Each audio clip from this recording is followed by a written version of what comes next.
Over the past few weeks, reports have been circulating about Manchester City potentially being sanctioned over some allegations that have been alleged against them. Manchester City was said to be surprised at the allegations being laid against them by the Premier League, as they felt they have done nothing wrong.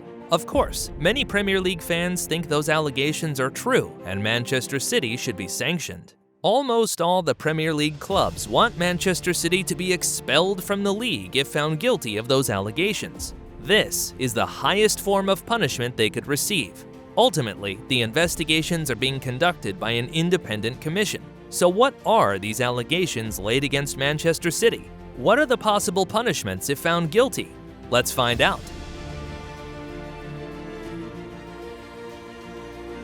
What allegations is Manchester City facing? The Premier League has accused Manchester City of breaching more than 100 financial regulations over the past decade.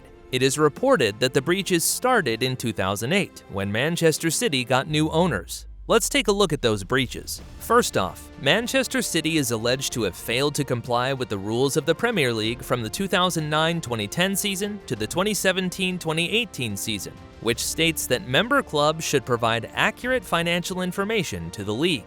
It is reported that Manchester City has not provided accurate financial information on its club revenues and operating costs. The Manchester club has been accused of inflating the value of its sponsorship deals with entities linked to the Gulf owners, including the United Arab Emirates National Airline, Etihad, and Etisalat, the telecommunications company. Another charge stated that Manchester City has not been truthful for some seasons when it comes to contract dealings. It is reported that they have been giving false reports when it comes to the compensation of managers as well as certain players at the club. The Manchester club is said to have been reducing the cost of players' and managers' salaries by paying a portion of them through a third party or secret agreements. One major example that has been reported is that Roberto Mancini, who was the club's coach from 2009 to 2013, signed 2 contracts when he initially joined the club in 2009. The first contract paid him £1.45 million to coach Manchester City, while the second contract paid him slightly higher to consult with a UAE-based team, Al Jazeera, for only 4 days a year. How is this possible, some might ask? Well, Manchester City's chairman, Sheikh Mansour bin Zayed Al Nahyan, is also the chairman of the company that owns Al Jazeera. Furthermore, Premier League financial rules state that member clubs should not only comply with the regulations, but also with the financial fair play of UEFA, which is the European football governing body. The Premier League has accused Manchester City to have broken those regulations from 2013 to 2018.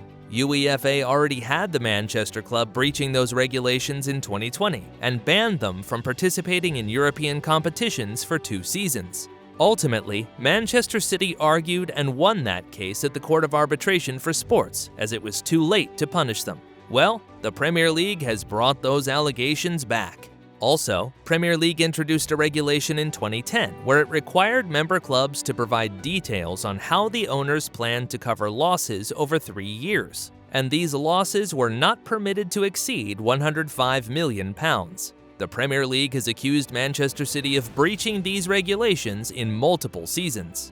Lastly, the Premier League has accused Manchester City of not cooperating with the investigations, including providing information and documents. It is said to be 5 years now that Manchester City has failed to cooperate with the investigations. Some years ago, Manchester City sued the Premier League for forcefully trying to get crucial documents from them, but eventually the Manchester club lost the case.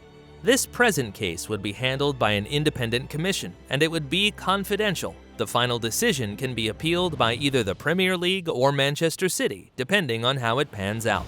So what are the likely punishments Manchester City can receive if found guilty? The independent commission has the power to issue several punishments if Manchester City is found guilty to have breached all those regulations. All these punishments include suspending City from the Premier League, deducting a reasonable amount of points, recommending to the board that the league matches be replayed, ordering compensation, canceling or refusing to register players, conditional punishments, ordering City to pay hefty fines, or set any other punishment which they deem fit. Well, only time will tell which of these punishments City will receive if they are eventually found guilty. But which of these punishments do you think is suitable if they are found guilty? Let me know in the comments section below. If you like this video, please consider subscribing to the channel. It goes a long way in pushing the video up the algorithm and putting a smile on our faces.